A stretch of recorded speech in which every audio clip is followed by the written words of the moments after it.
Olá pessoal, sejam bem-vindos a mais um vídeo no canal do professor Jefferson Sbardella, onde você sabe o objetivo é compartilhar conhecimento sobre direito imobiliário. Peço a vocês, como sempre, se inscrevam em nosso canal, compartilhe esse vídeo com os amigos, com os conhecidos, para que a gente possa cada vez mais propagar conhecimento sobre o direito imobiliário. Peço ainda que vocês se inscrevam lá nas minhas redes sociais, especialmente no Instagram, professor Jefferson Sbardella, onde a gente quase que diariamente compartilha lá conhecimento e assuntos relevantes sobre direito imobiliário. O assunto de hoje é o novo registro imobiliário após a Lei 14.382 de 2022, a lei que converteu a medida provisória 1085 de 2021. Mas o que eu quero tratar não é sobre todo o registro de imóveis, obviamente, porque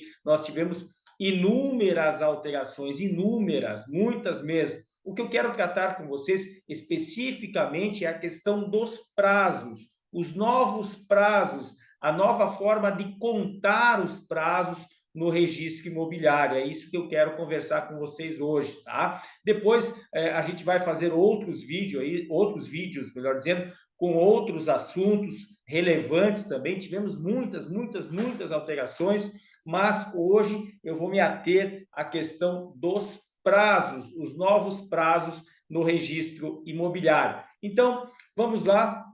Não esqueça de, ao final, se você gostar, obviamente, desse vídeo, deixe o seu like, tá certo? Vamos lá, então. Eu vou compartilhar com vocês aqui o material para ficar mais fácil, mais simplificado, tá? Vamos lá, então. Vamos compartilhar aqui o material que eu preparei para vocês. Vamos lá. Então, a Lei 6.015 de 73 é a lei dos registros públicos. E essa lei, a lei dos registros públicos, que trata não apenas do registro imobiliário, que é o que nos interessa hoje, mas ela trata de outros registros. Registro civil de pessoas naturais, registro civil de pessoas jurídicas, registro de títulos e documentos e também, obviamente, o registro imobiliário. E essa lei, ela sofreu muitas alterações pela medida provisória 1085, que depois foi convertida na Lei 14.382 de 2022. E aí, nós vamos tratar aqui, então, do que eu achei mais relevante aqui em relação aos prazos. Eu quero compartilhar esse material aqui com vocês. Então, lá no artigo 9º, agora a gente vai direto nos artigos da Lei 6.015, claro, que foram alterados pela Lei 14.382, especialmente. Vamos lá no artigo 9º. Será nulo o registro lavrado fora das horas regulamentares ou em dias em que não houver expediente, sendo civil e criminalmente responsável o oficial que der causa a essa nulidade. Isso, na verdade, já estava previsto. O caput do artigo 9º não mudou. O que mudou aqui foi o parágrafo 1º. Vejamos. Parágrafo 1º. Serão contados em dias e horas úteis. Dias e horas úteis. Isso é uma novidade. Os prazos estabelecidos para a vigência da pré-notação, para os pagamentos de emolumentos e para a prática de atos pelos oficiais de registro de imóveis, de títulos e documentos e civil de pessoas jurídicas, incluída a emissão de certidões, exceto nos casos previstos em lei e naqueles contados em meses e anos. Então, agora, isso já era uma reivindicação antiga e agora os prazos, então, no registro imobiliário são contados em dias e horas úteis. Eu falo registro imobiliário porque o que nos interessa aqui é a parte imobiliária, tá? Mas é nos registros de forma geral, tanto que esse artigo 9º está lá na parte geral da Lei 6.015. E aí ele fala no parágrafo 2º, para fins do disposto no parágrafo 1º, ou seja, para fins de contar os prazos em dias e horas úteis, ele considera dias úteis aqueles em que houver expediente. Claro, dia útil é aquele que tem expediente no cartório. E horas úteis, as horas regulamentares do expediente, ou seja, o cartório ele funciona das 9 da manhã às 18 horas da tarde. Isso é hora útil. As horas úteis são contadas nesse período em que o cartório tem expediente ao público. Parágrafo 3º, isso é importante também, a contagem dos prazos nos registros públicos observará os critérios estabelecidos na legislação processual civil, ou seja, exclui-se o dia do começo e inclui-se o dia do final, mas antes já era assim, só que antes era em dias corridos. Vamos lá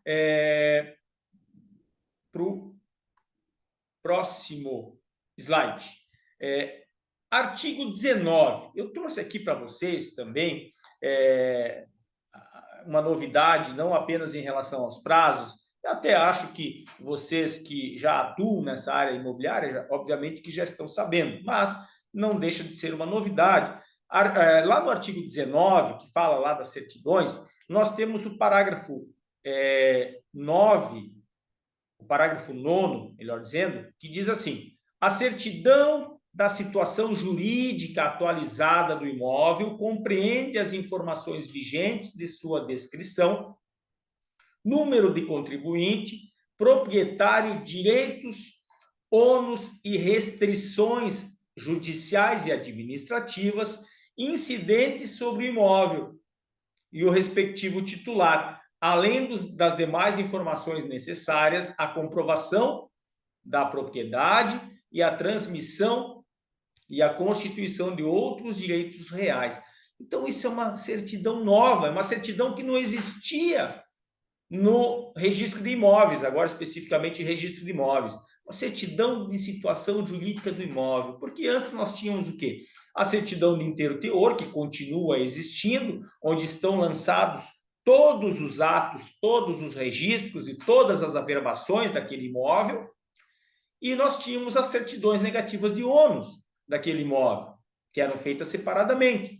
E agora nós temos essa certidão de situação jurídica do imóvel. O que é isso? Digamos que eu tenha lá uma matrícula com várias averbações e com vários registros, e o imóvel lá constante sofreu retificação diária, por exemplo. O que o registrador vai pegar? Ele vai fazer um resumo, numa lauda, vai dizer o seguinte: olha, esse imóvel aqui, a descrição dele é esta, e aí nessa descrição já vai constar a descrição atualizada, com todas as eventuais averbações que tiveram, mudança de nome de rua, mudança de número ou eventual retificação de área, tá ali. Descrição do imóvel, atualizada, obviamente, quem são ou quem é o proprietário, atual, obviamente, porque às vezes tem vários proprietários, tem donatário, tem herdeiro, tem proprietário. Então, ele vai dizer, ó, o proprietário, os proprietários são esses aqui. E ainda vai dizer qual a situação atual desse imóvel, se ele tem ou não ônus reais, tá? É isso que ele vai fazer. Então, é uma certidão resumo, é um resumo daquela situação jurídica do imóvel. É uma nova certidão, então essa é uma novidade no registro imobiliário. E aí, o parágrafo 10, ele fala o seguinte, do artigo 19 ainda: as certidões do registro de imóveis, inclusive aquelas de que trata o parágrafo 6º deste artigo, serão emitidas nos seguintes prazos máximos. Olha os novos prazos do registro imobiliário. Nos seguintes prazos máximos, contados a partir do pagamento dos emolumentos, não é a partir do protocolo, porque a pessoa tem a opção de pagar depois, é a partir do pagamento. Tá? Pagou, compensou o pagamento, passa a contar o prazo. E aí, inciso 1, 4 horas, olha que prazo exíguo, 4 horas para a certidão de inteiro teor da matrícula ou do livro auxiliar em meio eletrônico, obviamente, requerida no horário de expediente e desde que fornecido pelo usuário o respectivo número da matrícula.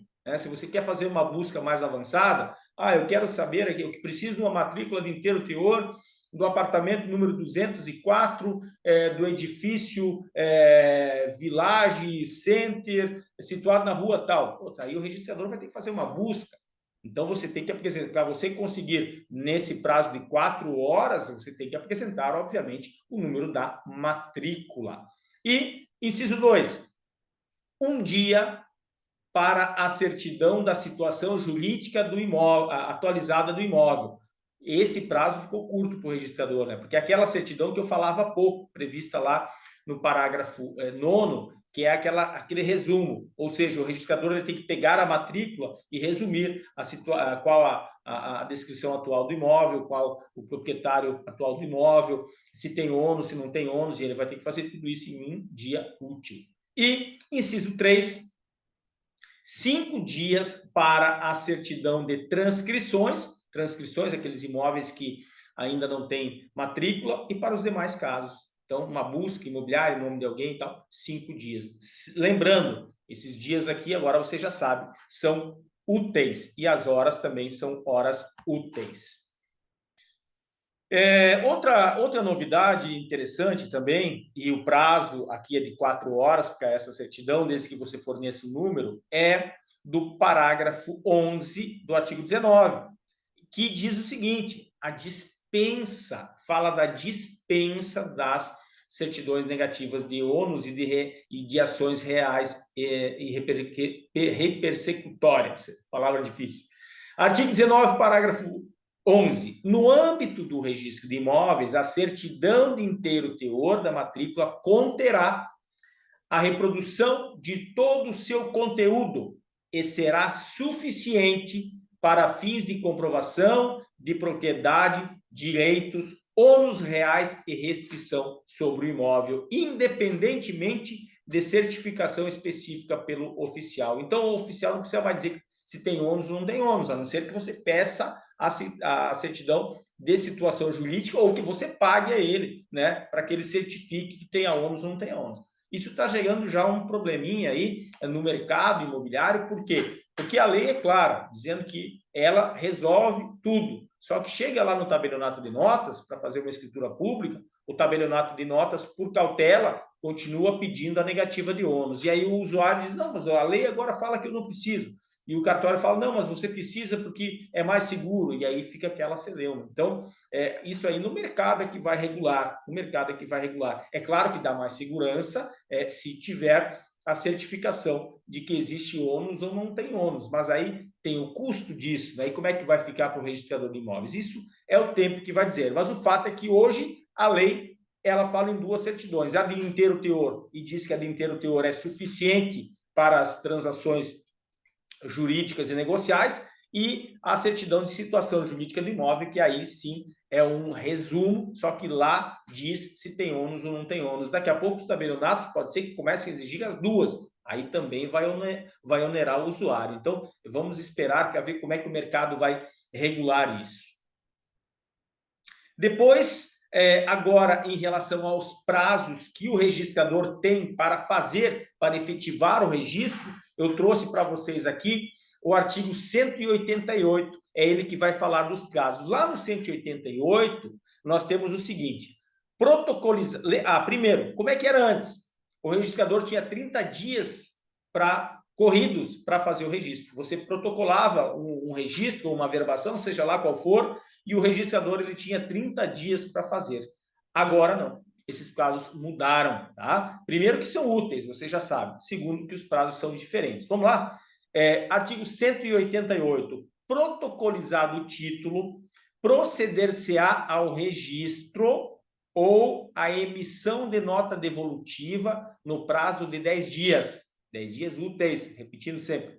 Contado da data do protocolo, salvo nos casos previstos no parágrafo 1º desse artigo, e nos artigos 189, 190, 91, 92, que são outros casos. Mas, hoje, o prazo geral do registro de imóveis é esse. Ele tem 10 dias, eu chego lá com um título, ele tem 10 dias úteis, ou para realizar o registro, ou para emitir a nota devolutiva, ou nota de exigência, tá? E aí, esse prazo se reduz aqui no parágrafo 1º. Vejamos, se não houver exigências ou falta de pagamento, que tem uma análise aprofundada, e aí o prazo vai para aquele geral de 10 dias, tá? Se não, é 5 dias.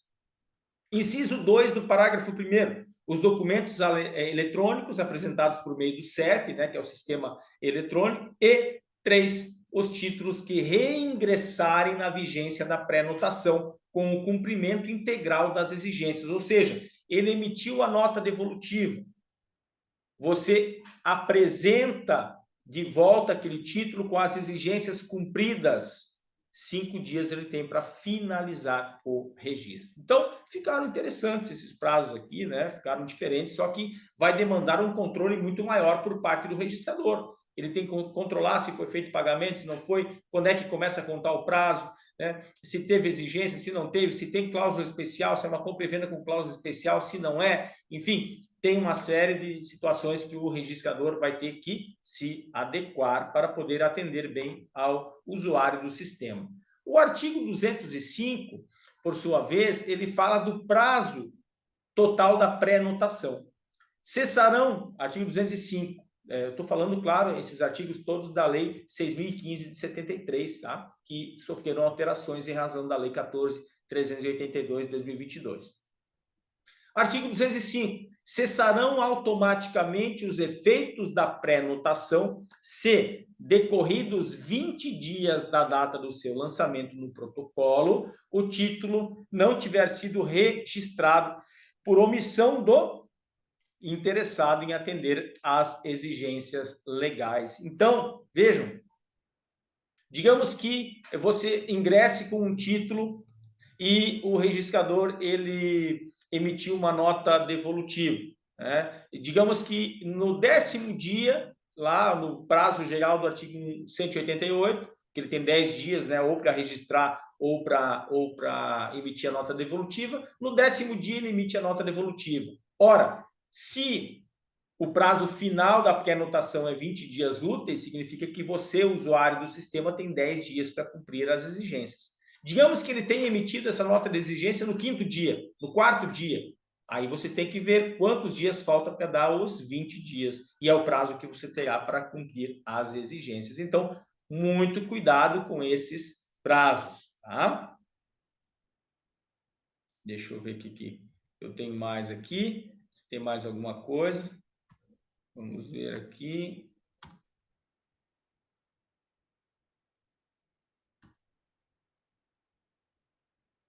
Vamos lá que eu estou tentando compartilhar aqui. O artigo 216A também é importante, tá? É o nosso último slide aqui. Quando o título for apresentado para pré-notação, o usuário poderá optar, isso é importante, tá? Não tinha uma padronização dos registradores, uns queriam cobrar adiantado, outros cobravam no final, outros cobravam só o protocolo, era uma falta de padronização. Agora a lei veio e diz o seguinte, olha, artigo 216A, quando o título for apresentado para pré-notação, o usuário poderá optar. Então, ele tem a opção. A lei lhe dá essa opção.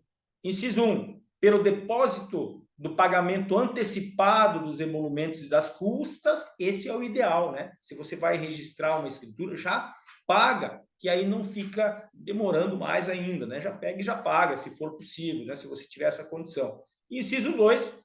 Pelo recolhimento do valor da pré-notação, e apenas, né? E o depósito posterior do pagamento do valor restante, no prazo de 5 dias, contado da data da análise pelo oficial que concluir pela aptidão do registro. Então, você dá entrada no registro, mas você não quer pagar agora. Você paga só o valor da pré-notação. E aí o registrador vai te avisar, olha, teu título está pronto para registro, vem pagar. Aí você vai lá, paga os emolumentos, e aí ele tem mais, aí você tem 5 dias para pagar os emolumentos, e aí ele terá mais 5 dias para finalizar o registro. Então, dá muita demora isso tudo, né? Então, se você tiver condições, o ideal, desculpem, o ideal é que você já faça o pagamento de imediato, tá? Esse é o mundo ideal. Vamos ver aqui. Esse aqui eram os prazos, então, né? As novidades que muitas delas, claro, vocês já têm conhecimento, vocês já sabem, especialmente quem trabalha aí no mercado imobiliário.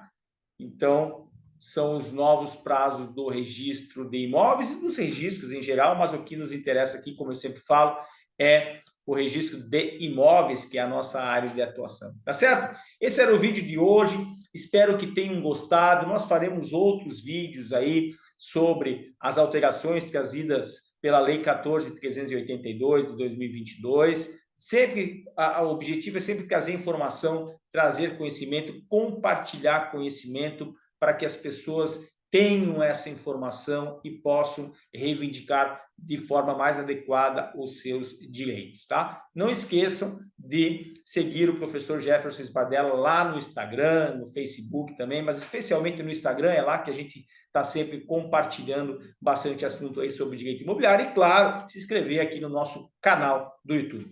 Um grande abraço, fiquem com Deus e até o próximo vídeo.